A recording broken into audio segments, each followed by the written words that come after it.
7 horrifying ways doctors used to treat common medical issues. Number 1. The cure for stuttering.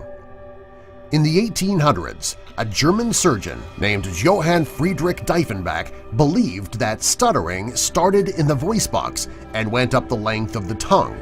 He thought that making an incision at the top of the tongue and then taking out a triangular piece would stop people from stuttering, which he called a hemiglossectomy, which means removal of part of the tongue.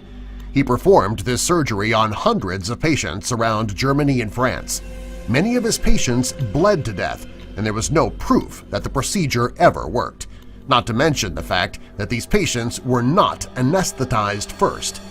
This procedure is still done today, but only to remove cancerous growths on the tongue, and it is done in a sterile field with anesthesia and controlled conditions. Number 2. Treating hemorrhoids. During the Middle Ages, if a person did not pray to Saint Fiacre, the patron saint of gardeners and hemorrhoid sufferers, they would be cursed. In order to treat hemorrhoids back then, the doctor would heat up an iron rod until it was red hot and stick it in the person's rectum. If a person did not want to go with the iron rod treatment method, they could sit on St. Fiacre's famous rock, where it was said that a monk once sat and was cured. Years later, a Jewish physician started prescribing something that made more sense – a soak in the bath. Number 3.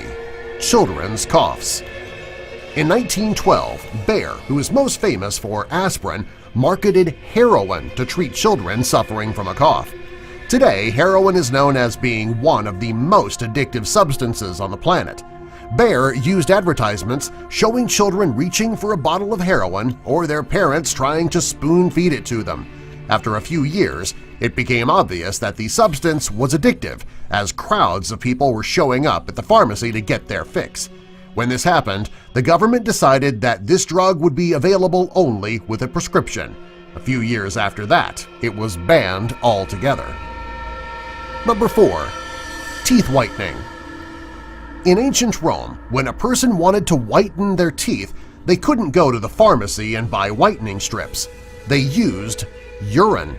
When urine is left out over a period of time, it decomposes into ammonia, which is a great cleaning product.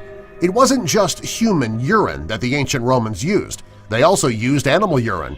They used so much urine that they imposed a tax on it. Over time, people began to realize that washing their mouths out with urine was not only disgusting, but it was also unsanitary. If you want to whiten your teeth today, there are a few different ways, none that require the use of urine. Number 5. Bloodletting. People believed that illness was derived from the blood, so the only way to cure an illness was through bloodletting. It started 3,000 years ago with the Egyptians. Then the Greeks and the Romans started using the practice themselves. It then spread to the Arabs, Asians, and then through Europe. It reached its peak in the 19th century. Many influential physicians believed that the human body was filled with 4 major things – yellow bile, black bile, phlegm, and blood. In order for a person to remain in good health, these things needed to be balanced.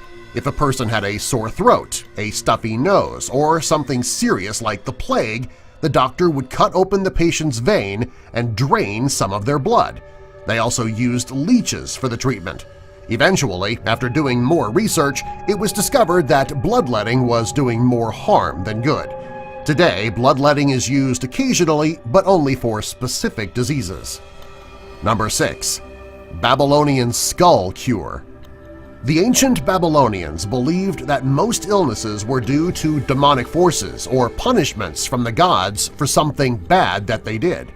Doctors back then had more in common with today's priests and exorcists than they did with today's physicians. They believed that there were magic cures for just about everything. If a person was grinding their teeth, the doctor would tell them that there would be a ghost of a dead family member trying to contact them while they slept. The only cure would be to sleep with a human skull for a week to exorcise the spirit. To make sure it worked, the patient would be told to kiss and lick the skull 7 times during the night. Today, teeth grinding can be cured by simply wearing a mouth guard at night. Number 7. The cannibal method. This is one of the most horrifying ways doctors used to treat common medical issues. The cannibalistic method of medicine was used in several places around the world. The Romans believed that the blood of gladiators who were killed in battle could cure epilepsy. During the 12th century, apothecaries would stock what they called mummy powder, which was an extract made up of ground-up mummies that were looted in Egypt. During the 17th century in England, King Charles II would drink King's Drops. This was a brew that was made of crumbled human skull and alcohol and was said to be a restorative to the body. People believed that these cannibalistic methods worked because if a patient ingests part of a dead person, they would also be ingesting a piece of their spirit, which could lead to good health and well-being. The type of cure would depend on the patient's ailment. Subscribe for more.